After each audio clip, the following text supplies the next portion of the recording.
नमस्कार। हमने पिछले चैप्टर में देखा जाए तो ज्योमेट्री की शुरुआत की थी और ज्योमेट्री में हम क्या क्या चीज़ें पढ़ते हैं।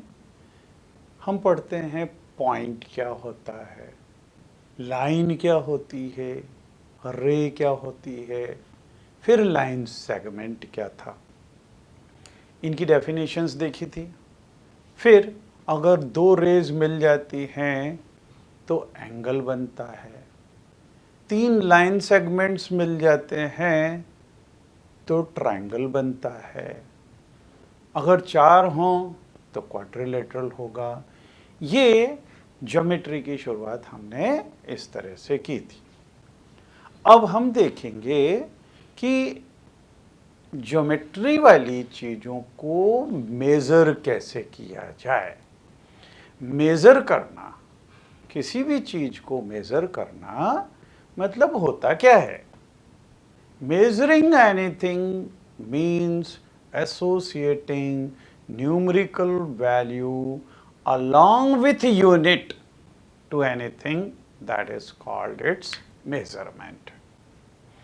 जैसे अगर हम देखते हैं किसी भी बच्चे की हाइट, अब हाइट क्या है? ये एक्चुअली लेंथ है, लेकिन अगर हमने बोला इस बच्चे की हाइट 4 फीट है या इस बच्चे की हाइट 5 फीट है, तो 5 और फीट मतलब यहां पे नंबर भी आ गया और साथ में एक यूनिट भी आ गई। तो वो हाइट मतलब लेंथ के साथ में हमने क्या किया? एक नंबर अटैच कर दिया और उसके साथ में यूनिट अटैच कर दी। तो ये क्या हो जाएगा? Measurement of that length. आप अगर दूध वाला आया, आप गए, आपने बोला उसको 2 लीटर दूध दे दो। अब वो दूध दे रहा है मतलब वो कुछ वॉल्यूम दे रहा है, लिक्विड का, दूध का कुछ वॉल्यूम दे रहा है। लेकिन जब हमने बोला कि 2 लीटर दूध, 2 लीटर मतलब 2 एक नंबर आ गया और साथ में लीटर आ गया। तो हम अगर किसी भी चीज के साथ में नंबर और यूनिट अटैच करते हैं मतलब हम उसको मेजर कर रहे हैं। ठीक है, तो हम यहां पे शुरुआत करेंगे मेजरिंग थिंग्स। अब मेजरमेंट में देखिए, पॉइंट को तो मेजर नहीं किया जा सकता, पॉइंट तो एंडलेस है बिल्कुल। वो जो है वो उसके अंदर ना तो लेंथ होती, ब्रेड्थ कुछ नहीं होती, तो उसको तो मेजर नहीं कर सकते। लाइन को भी हम मेजर नहीं कर सकते because this is going up to infinity on both the side, तो उसको भी मेजर नहीं कर सकते। फिर रे को मेजर करने के लिए again this is going up to infinity on one side. एक स्टार्टिंग पॉइंट तो है लेकिन उसका एंड पॉइंट तो है ही नहीं, तो हम उसको मेजर कैसे करेंगे? लेकिन जहां लाइन सेगमेंट आया, क्योंकि उसमें इनिशियल पॉइंट भी है, एंड पॉइंट भी है, मतलब इसके साथ में हम कुछ नंबर अटैच कर सकते हैं और इसके साथ में कोई ना कोई यूनिट भी अटैच कर सकते हैं। तो हम इस चैप्टर की शुरुआत करेंगे मेजरमेंट ऑफ लाइन सेगमेंट से। तो हम शुरुआत कर रहे हैं मेजरिंग लाइन सेगमेंट। अब देखिए, अगर मेजर करना है तो हम सबसे पहले कंपैरिजन बाय ऑब्जर्वेशन, अगर मान लो 2 लाइन सेगमेंट्स दिए हुए हैं, उसको कंपेयर करना है तो जस्ट देख के, जैसे आपके सामने अगर मान लो 2 बच्चे खड़े हुए हैं, है ना, 2 स्टूडेंट्स खड़े हुए हैं, आप उनको देख के बता सकते हैं कि किस बच्चे की हाइट ज़्यादा है, किस बच्चे की कम है। तो जस्ट बाय कंपेयरिंग, अब देखिए, अगर मान लो हमने एक लाइन सेगमेंट ये बनाया, एक लाइन सेगमेंट ये बनाया, तो जस्ट देख के और आप यहाँ से पता लगा सकते हो कि कौन सा लाइन सेगमेंट छोटा है, कौन सा बड़ा है। तो कंपैरिजन हम जस्ट ऑब्जर्वेशन से हम कंपेयर कर सकते हैं, है ना। अब अगर मान लो ये दोनों में से इनकी अप्रोक्सीमेटली, ये अगर दूसरा एक वो और बनाया, ये इस तरह का है ना। अब बहुत ज़्यादा इनमें डिफरेंस नहीं है। तो अब अगर हमको कंपेयर करना है तो हम क्या कर सकते हैं, दूसरा मेथड। एक तो है कंपैरिजन बाय ऑब्जर्वेशन, दूसरा है कंपैरिजन बाय ट्रेसिंग। मतलब क्या कि ट्रेस पेपर आपने देखा है, जिसको बटर पेपर बोलते हैं। एक लाइन सेगमेंट को उसके ऊपर उसकी ट्रेस कॉपी निकाल लो और फिर दूसरी लाइन सेगमेंट के ऊपर रख के देख लो। अगर वो कंप्लीटली और एग्जैक्टली कोइंसाइड हो जाता है, इसका मतलब दोनों की लेंथ इक्वल है। लेकिन अगर एक दूसरे से बड़ा हो तो हम बोलेंगे कि ये दोनों इक्वल नहीं है। तो ट्रेसिंग से भी हम ये निकाल सकते हैं, मेजरमेंट देख सकते हैं कि हाँ कौन सी चीज़ बड़ी है और कौन सी चीज़ छोटी है ना। ये चीज़ हम कर सकते हैं। अब तीसरा, comparison by using ruler and divider. अब देखिए, रूलर और डिवाइडर, आप ज्योमेट्री बॉक्स देखा होगा आपके पास में, उसके अंदर बहुत तरह के इंस्ट्रूमेंट्स रहते हैं। एक तो स्केल रहती है, पहली चीज़ है ना, स्केल रहेगी।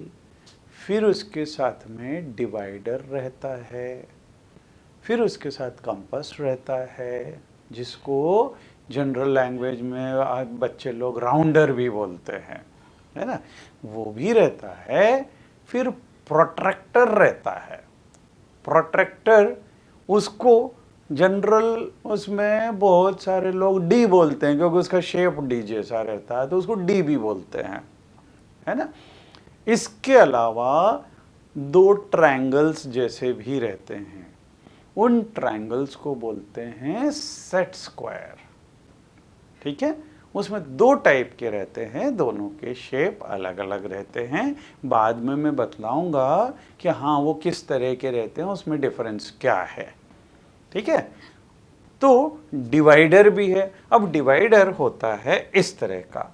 इस डिवाइडर के अंदर यहाँ पे दो नेडल्स जैसी लगी रहती हैं, जबकि कंपास में एक जगह पेंसिल फंसाने का उसमें लगा रहता है और पेंसिल घूमती है उसके अंदर, है ना। तो अगर हमको कंपेयर करना है रूलर और डिवाइडर का यूज़ करके, तो हम कैसे कंपेयर कर सकते हैं। एक, इसको जैसे ये लाइन सेगमेंट दिया है, तो डिवाइडर को क्या करें, यहाँ से लेके यहाँ तक इसको फैला कर दें, इसको चौड़ा कर दें। चौड़ा करके एक पॉइंट यहाँ पे, एक पॉइंट यहाँ पे रख दें। अब एक पॉइंट इधर, एक पॉइंट इधर रखा। अब दूसरे के ऊपर अगर हम रख के देखेंगे तो उससे मालूम पड़ जाएगा कि ये छोटा है, पहला वाला जो लाइन सेगमेंट है वो दूसरे से छोटा है या उससे बड़ा है। तो कंपेयर तो ऐसे कर सकते हैं। अब हम मेजरमेंट अगर करना हो किसी लाइन सेगमेंट का, तो मेजरमेंट कैसे करेंगे। मेजरमेंट करने के लिए अब हमको क्या करना पड़ेगा, उसके साथ एक नंबर अटैच करना है और साथ में यूनिट भी अटैच करनी है। आप अपने ज्योमेट्री बॉक्स के अंदर इस तरह की स्केल देख सकते हैं। इस स्केल के अंदर आप देखेंगे यहाँ पे बड़े बड़े पार्ट्स किए हुए हैं और यहाँ पे छोटे छोटे पार्ट्स किए हुए हैं। एक साइड इस स्केल के 15 पार्ट्स किए हुए हैं और एक उसमें इसके 6 पार्ट्स किए हुए हैं। तो 6 पार्ट्स वाला ये होगा इंचेस के अंदर। ठीक है, क्योंकि हम बोलते हैं ना तुम्हारी हाइट वो 5 फुट 4 इंच, तो इंच क्या है, ये वाला जो पार्टीशन है ये यूनिट इसकी है 1 इंच, तो यूनिट बोलते हैं 1 इंच। ठीक है, तो ये इंच में होगा, और जो ऊपर होगा ये ऊपर वाला ये सेंटीमीटर में होगा। ठीक है, तो छोटा वाला जो वो है वो सेंटीमीटर में है, और आप देखोगे कि हर सेंटीमीटर को भी उसने 10 इक्वल पार्ट्स में डिवाइड कर रखा है, तो इससे एक्यूरेसी और बढ़ जाएगी। अब ये जो 10 इक्वल पार्ट्स हैं, इसमें से each part, this is called 1 millimetre. तो 1 सेंटीमीटर वो 10 मिलीमीटर के बराबर होगा। ठीक है, तो अब अगर हमको इसकी लेंथ का मेजरमेंट करना है, तो राउंडर को यहाँ से लेके यहाँ तक एक्सटेंड किया, और फिर इसको उठा के यहाँ पे 0 पे रख दिया। 0 पे रख के और फिर यहाँ पे देख लो कि ये कितने कौन से नंबर पे आ रहा है। अगर ये 5 सेंटीमीटर पे आ रहा है तो हम बोलेंगे इस लाइन का मेजरमेंट 5 सेंटीमीटर है। और अगर इससे थोड़ा सा और गया, इसके आगे 3 डिवीजन और जा रहा है, मतलब ये 5.3 सेंटीमीटर है। और या फिर इसको हम ये भी बोल सकते हैं कि 5 सेंटीमीटर और 3 मिलीमीटर है।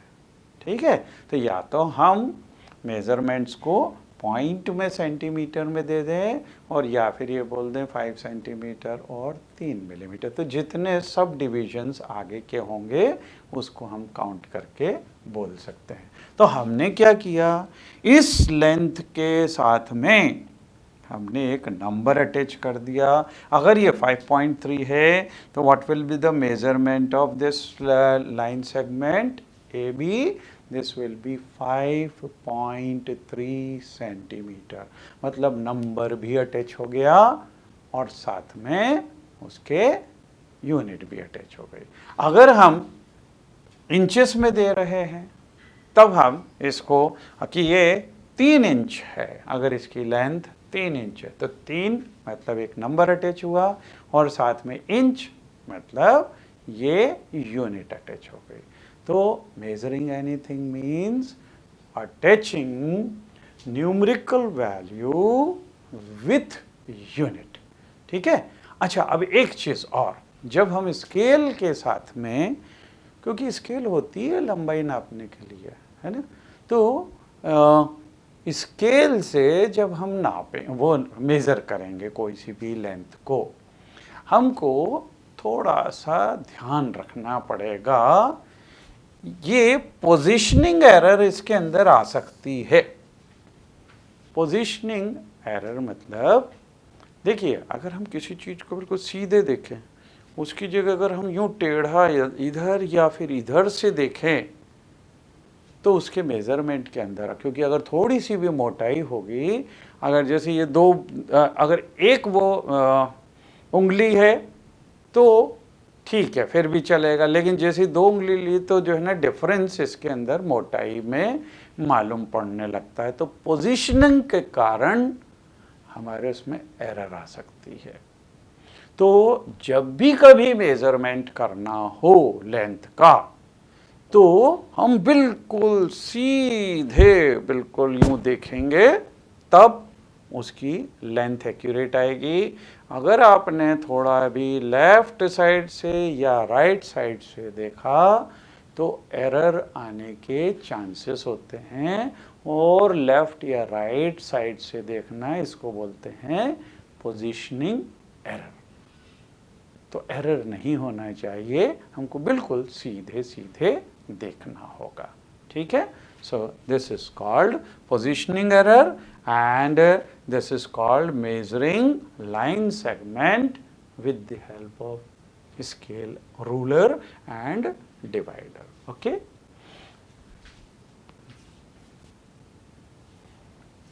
अब देखिए मेजरमेंट के ऊपर बेस्ड क्वेश्चंस भी हो सकते हैं, क्योंकि एक बार अगर हमको मेजरमेंट करना आ गया, स्केल से ये देखना आ गया कि ये इतने सेंटीमीटर का, ये उतने सेंटीमीटर का है, तो हम कुछ चीज़ें पता कर सकते हैं कि कौन सा पॉइंट किसके बीच में लाए कर रहा है। बीच में लाए कर रहा है तो वो मिड पॉइंट है कि नहीं है। ये इस तरह के क्वेश्चंस डिजाइन किए जा सकते हैं। अब देखिए पहला question, if A B C are 3 points on a line such that AB is equal to 5 centimeter, BC is equal to 3 centimeter and AC is equal to 8 centimeter. Which of them lie between the other two?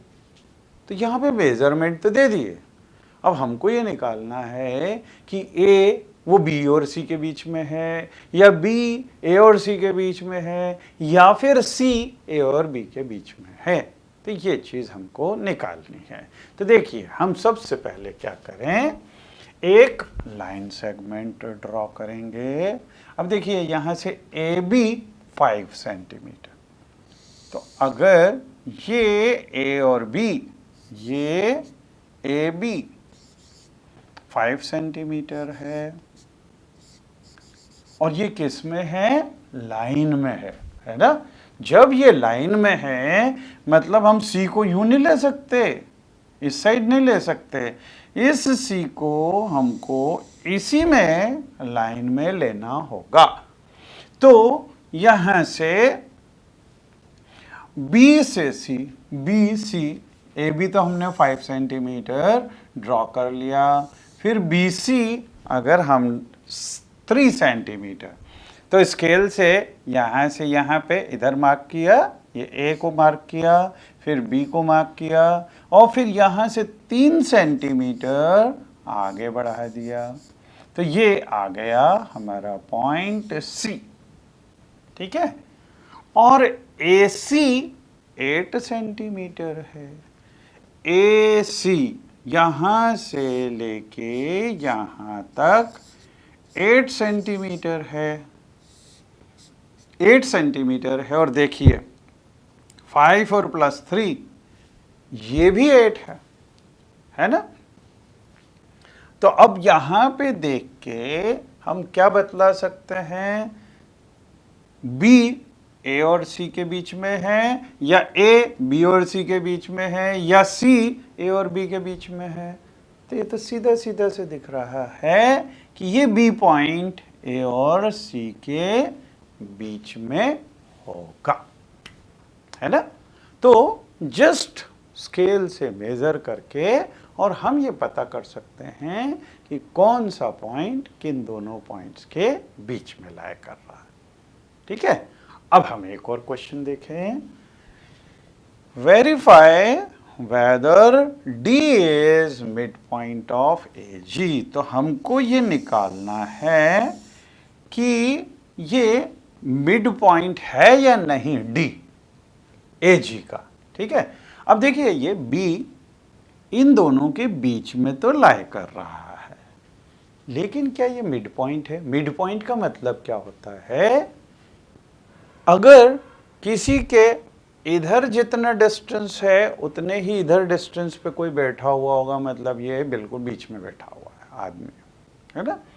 तो कोई सा भी point mid point कब कहलाएगा, जबकि उसके left side का distance, left side वाले पॉइंट का डिस्टेंस और राइट साइड वाले पॉइंट का डिस्टेंस अगर इक्वल हो तो बोलेंगे मिड पॉइंट, है ना। तो अब यहाँ से देखें हम, देखिए हमको निकालना है D is mid point of A G. D मतलब ये A और G, ये A और ये G है, ठीक है।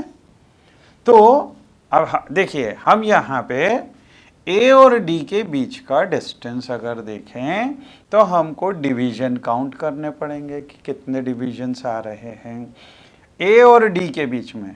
A से डिवीजन देखें 1, 2 और ये 3, मतलब यहाँ से ये डिस्टेंस 3 सेंटीमीटर हो तो सेंटीमीटर, इंच हो तो इंच, या हम 3 यूनिट्स लिख लेते हैं, है ना। यहाँ से यहाँ तक 3 है। अब डी से लेके जी तक भी देखें तो 1, 2 और ये 3, तो यहां से यहां तक भी 3 यूनिट का डिस्टेंस है। इसका मतलब डी ये ए जी का मिड पॉइंट होगा। Okay, so you can write after this, you can write answer since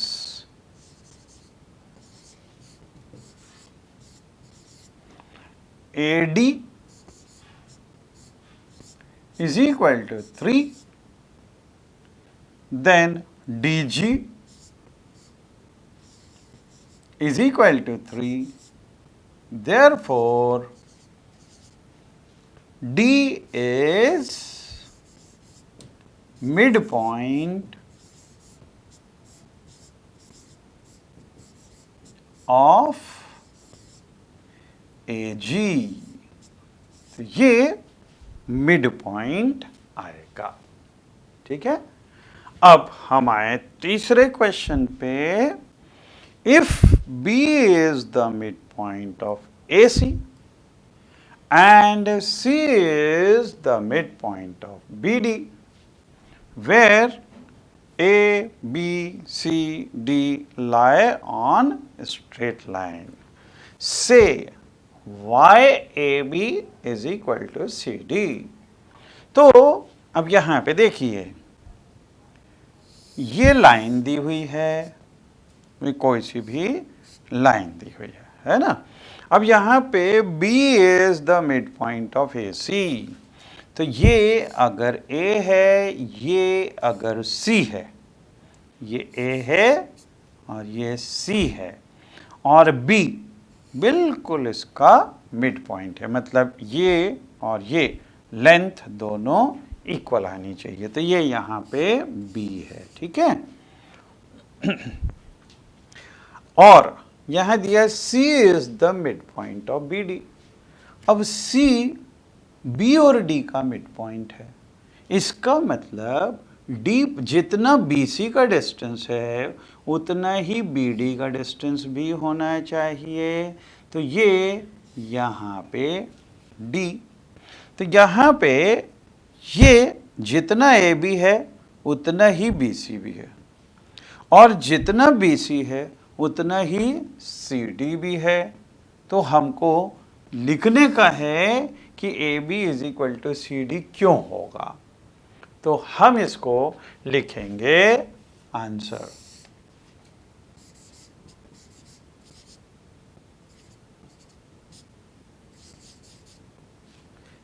Since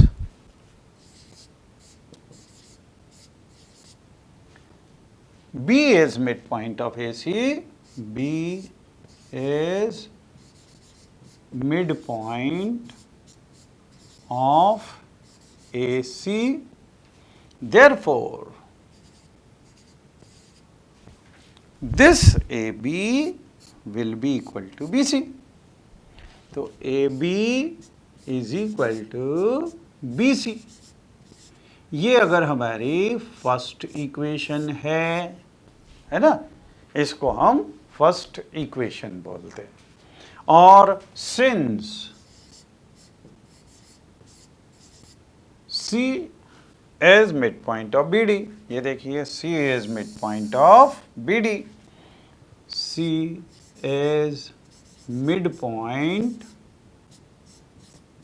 of BD, therefore अब अगर ये मिड पॉइंट है तो ये C BD का मिड पॉइंट है, तो BC is equal to CD, so therefore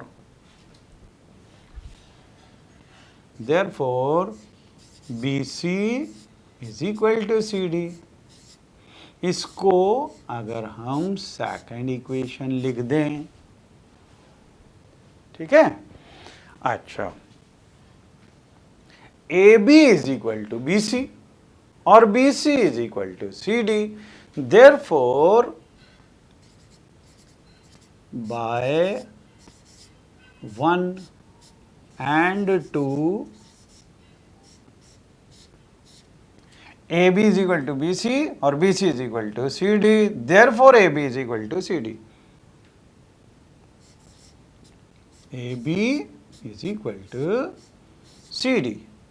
ये उसी तरह से अपन लिख सकते हैं जैसे राम के पास में नंबर ऑफ टॉफीज वो श्याम के नंबर ऑफ टॉफीज के बराबर है, ठीक है। और श्याम के पास जितनी टॉफी है उतनी ही मोहन के पास में है। इसका मतलब राम के पास जितनी टॉफीज है मोहन के पास भी उतनी टॉफी होंगी, है ना।